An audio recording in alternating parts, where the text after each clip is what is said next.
What is up, guys? Welcome back to the channel. My name is Travis. Of course, this is TWA Motorsports, and today we're continuing on the dually conversion or build. And guys, you can see we are up in the top garage. It is ridiculously windy. It's the dumbest idea I've ever had, but I want to coat the bottom of this. So look, Kohen scuffed all this up. I've blown it off a couple times. This is winter, okay? And I don't have a ton of time when we get a good day. So today it's a little over 50 degrees. That is what the paint we're using calls for. We're gonna give it a shot. Could be an absolute nightmare mess, but it's all blown off. It's ready to spray. Look, it doesn't have to be perfect. It's gonna be on the bottom of the truck. It's mainly just to keep rust from forming, okay? So you can see I've still got it on my trailer. I've got my trailer somewhat masked off. The wind's blowing crazy, guys. You can see the plastic moving around. But what are we gonna be using? Well, guys, look, if you have been an NBS, okay, so the 99 to 07 Classic fans for a long time, there's a gentleman back in the day, Bead Gray, on some of the Chevy forums and performancetrucks.net. He had this on the bottom of a bed one time, and so I hit him up and on Instagram and said, hey man, what did you use and did you like it? And he recommended this from Duplicolor.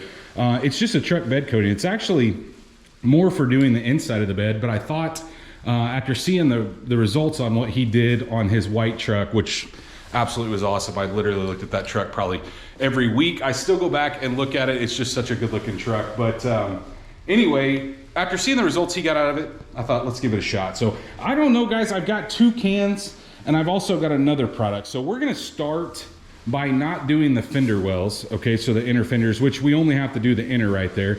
We're gonna start not doing that because I can always go back and do that later, okay, with it on the truck. But I've got a piece of cardboard to kind of mask back here. I don't necessarily care if it comes over the lip here, but I don't want it really on the going down, way down on the face of the bed.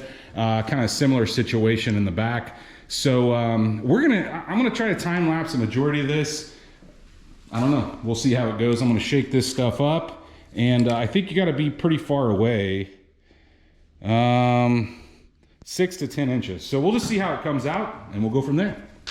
Okay, go down in the comments and let me know what you guys think is going to happen. Is it gonna lay on good? Is it gonna suck? Let's just give it a shot here. We'll start up here. Okay, it's not bad.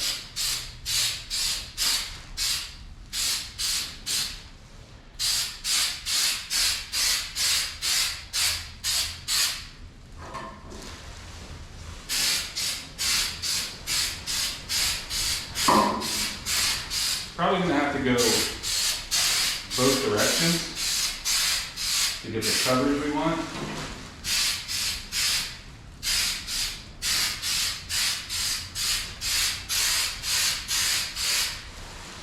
Pretty good.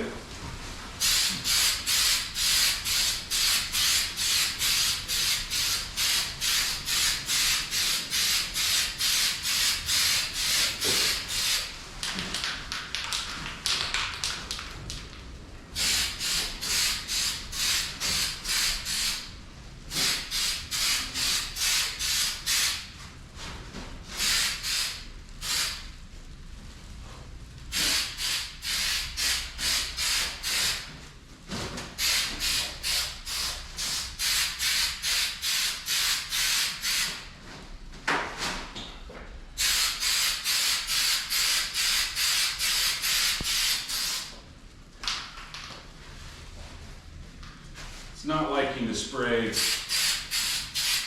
upside down, that's for sure.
that's where I got with 2 cans, and there's a lot of spots that aren't covered, guys. So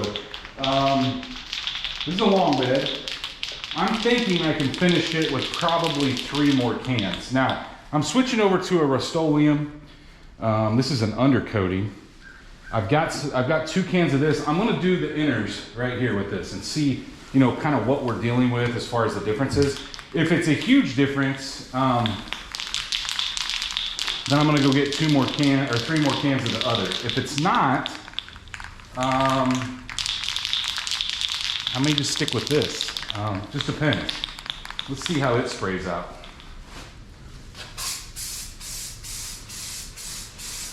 Well, I can tell you for one, I like the way it sprays better.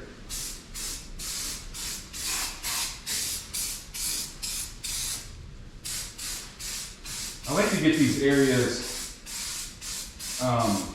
where you got to turn the can upside down. I like to get those first, because a lot of times when the can starts to dry out, you know, when it starts to get empty, you can't do that. So try to take care of those areas first.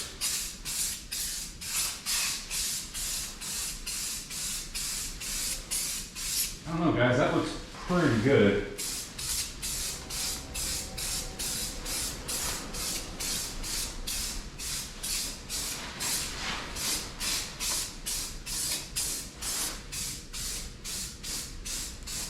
And I'm not concerned at all about this. All these panels will be covered. I'm gonna knock the other one out real quick, give it some dry time, and we'll see kind of how they compare. I think I actually like this better. I wanted to try both, but this seems to lay down a little more consistent. I don't know. I mean, it hasn't completely dried, but man, I really like the look of it. So what I'm gonna do is I'm gonna continue on from here back with this, and I've got a couple cans of this, so maybe we can cover this whole thing with, you know, both.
Was able to get 2 coats on. I ran and got a couple more cans. I will tell you guys, buy this stuff with the link I put down below, because it's way more expensive to buy it locally. That's for sure. But I think we got it covered. I'm gonna go over these one more time with the rubberized undercoating. I think it looks pretty good. As you can see, we're back down in the shop. Guys, I think it looks pretty good. Here's what I'll tell you. The first one I used, remember that I did the front side of the bed with, so like from here over, it seems a little more splotchy than the rubberized undercoating that I used from Rust-Oleum. See how, like, that does not look splotchy at all. So I actually think I prefer the Rust-Oleum. I don't know how it'll hold up, but it gives us a nice texture on the bottom side. It's about dry now, actually. It's been a couple hours. I got it back down here in the shop. So you can see I did get some overspray on the side. Like I said, that's not gonna matter because it's gonna be covered. However, guys, I did get a little bit up here on this leading edge. I'm going to use a clay bar. That'll come right off. So not concerned whatsoever about that. Well, here we are in my basement garage. I tell you, we're using like all the facilities in this video, huh? But guys, look, my shop, I didn't want, it's really cold out, and I'm talking 0 degrees. So it's too hard for my heater to keep up in this weather. And so I've got a small portable heater down here, and this my basement garage is hooked to the heating system in the house. So it's relatively warm out here. I mean, look, it's a garage. It is insulated, but it's better than being out in the shop, believe me. And look, we need some heat. So what we're gonna do here is I'm gonna go ahead and take the shocks off, get them out of the way. I'm going to take the rear bumper off, get it out of the way. So just 21 millimeters top and bottom there on the shocks. Well, we got a 21, an 18, and a 15 to get the rear bumper off. Obviously get the lights out of the way. And then we're going to POR 15 this frame. Now, I'm not going to show you guys all of this, but what I will do is I'll try to show you me doing the top side where you're going to be able to see kind of the coating going on. And then once we get a coat on, I'll kind of step back and see. But I'm planning on going to the cab for sure. You know, look, I'm not going to take the gas tank out and worry about those areas underneath it. I'm not going to take the muffler off. You know, there's going to be some areas that I'm not going to hit. As a matter of fact, I'm not even sure I'm going to do the rear end, because you can see that it's got some leaks and whatnot around it. And chances are, guys, from the noises it's making, it may end up having to be rebuilt down the road. But I do plan on hitting the leaf springs.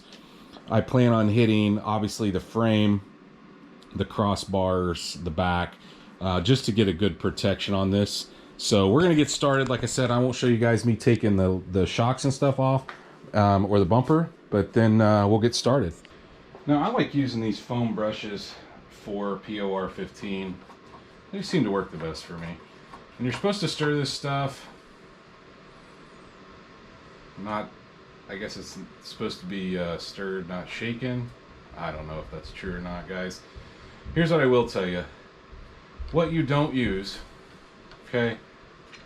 You need to put a piece of plastic under that, or you'll never get this thing off again.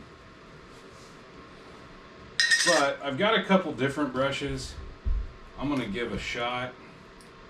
We'll see how it goes. Also got a couple towels out here in case I make a mess. A little bit of brake clean, because if you get it off there quick, you're generally a lot better off if it's going to come out, at least if you get it on something. But this is kind of what we're looking at. Holy cow, this is going to be a lot to cover, that's for sure. A little bit different than covering like a rear end or something like I've been doing on like the 54.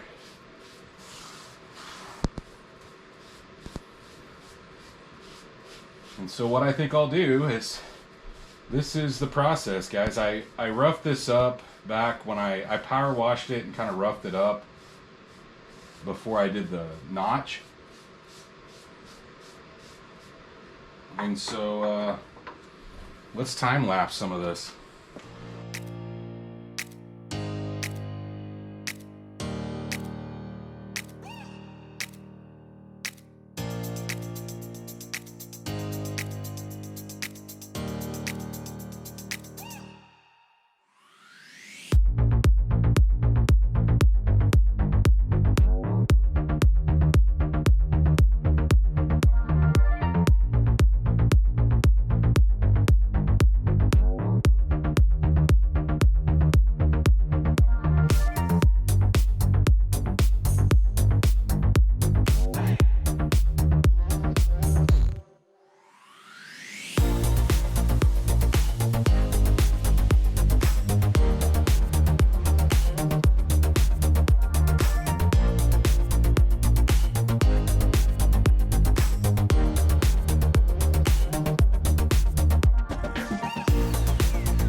Guys, this is a lot of work.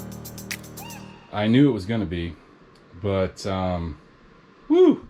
I've been out here for probably 2 hours, and I've gotten what you can see up top. I didn't do the inner here. I don't think I'm necessarily going to do that area. It looks pretty good, so I think I'm going to leave it alone.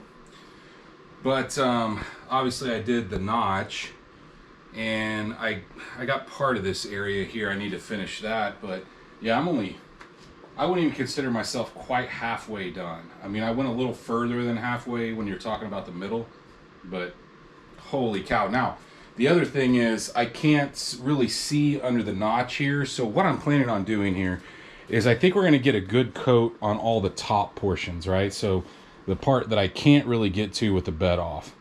And then once we put the bed on, I think I'm just going to do one coat here, by the way. I may take my light and make sure I didn't miss any areas. But after that, I think we'll put the bed on, and the rest of it I can do on jack stands, lifting it up and maybe releasing the suspension a little bit, because I'm going to leave the shocks off while I do that. And maybe that'll help me as far as getting stuff painted on the bottom side or inside the notch, where I don't really want to crawl under here right now, because what's dripping from the top is dripping right in your face. After several, and I mean several hours, guys, probably, I'm guessing 4 hours total, we've got a good coat on it. Okay, so is it perfect? No. Did we take everything out of the way? No. But I feel good about putting the bed on at this point. I got as much on the bottom side as I could get. I did not end up doing the leaf springs, and obviously I didn't do the rear end, but I got the pockets as best I could around the leaf pack.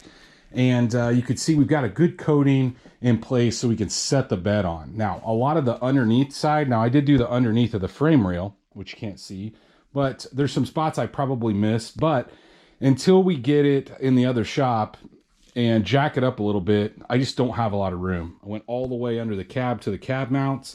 I want to do from there forward as well, but we need to do a little more cleaning on that. There were some areas that had some dirt in them.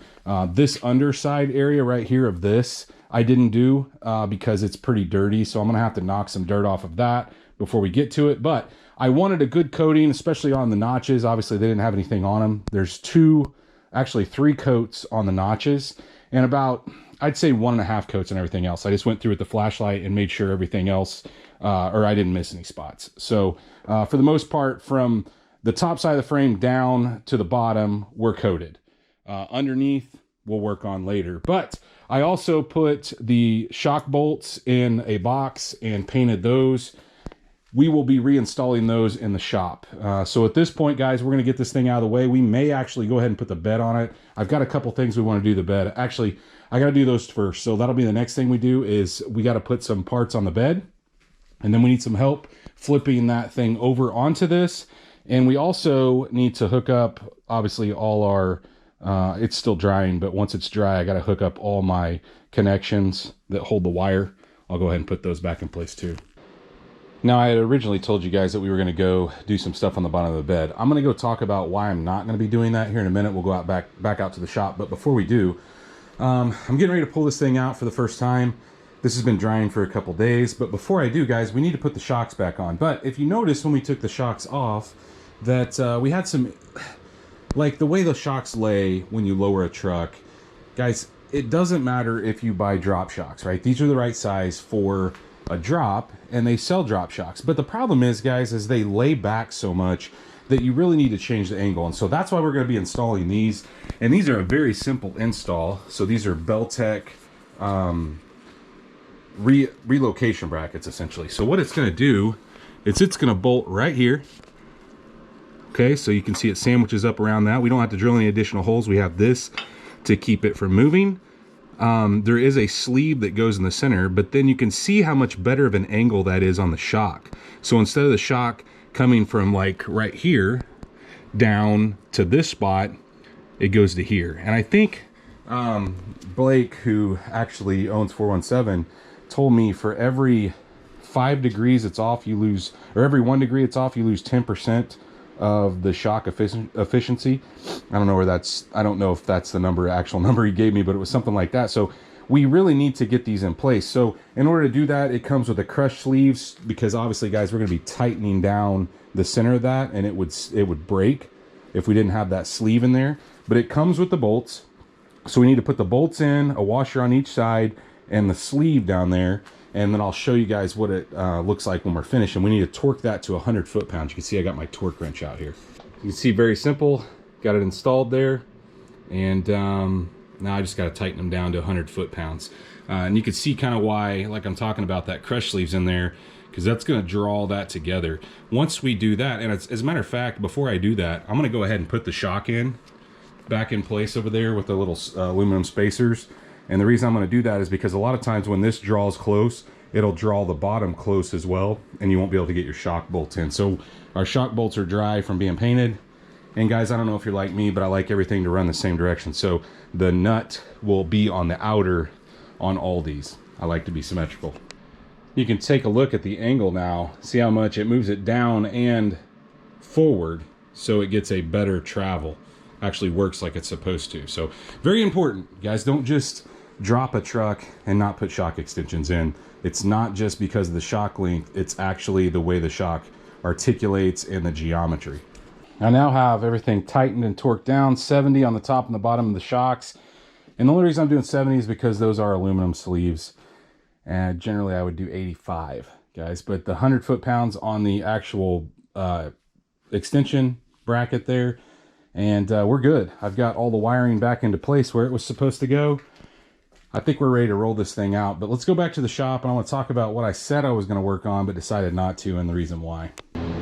So the reason why I didn't do anything on the bed, guys, here's what I was planning on doing. You know the pieces that run kind of like in this area here? So there's a black plastic piece of trim that runs here, and then it plugs here, and then you've got your marker lights for both the front and the back. Well, the reason I decided not to put these on is for a couple reasons. One, I want to make sure that we've got ample clearance here between the new notch and the bed, and I'm not going to be able to see that if I put that on. The next thing is, guys, in order to actually put the bed sides on, I'm going to have the bed slid back enough where we can get to the bolt holes in the front up there. So if you remember when I took this off, you've got those bolts that run on the leading edge. So I can set it on there, but I'm gonna have to set it back just a little bit. So I think that's our next step, guys. I'm gonna end this video here. We got a lot accomplished. We got the bed coated. We got the frame partially coated, everything except the bottom side. And well, we're making progress a little bit at a time. I think I won't show you guys this. I'm gonna have like my dad, Kohen, and maybe our neighbor, couple people to help take this thing off, flip it over, and get it set on there. Once it's set on there, then I can get the bed sides on when they get back, which we're getting really close. But yeah, it's getting exciting, that's for sure. Once we get those on, then we can get those wheels. And I know that's what everybody's been waiting on to see. And then we can move on to the front, the suspension, and clean up and all the other stuff that we need to do. But if you guys have been enjoying this build, please, like always, smash that thumbs up button. If you are not subscribed, go down there, hit the subscribe button. Of course, like always, ring that bell notification that notifies you every single time we drop a new video. And stay tuned to see what we work on next.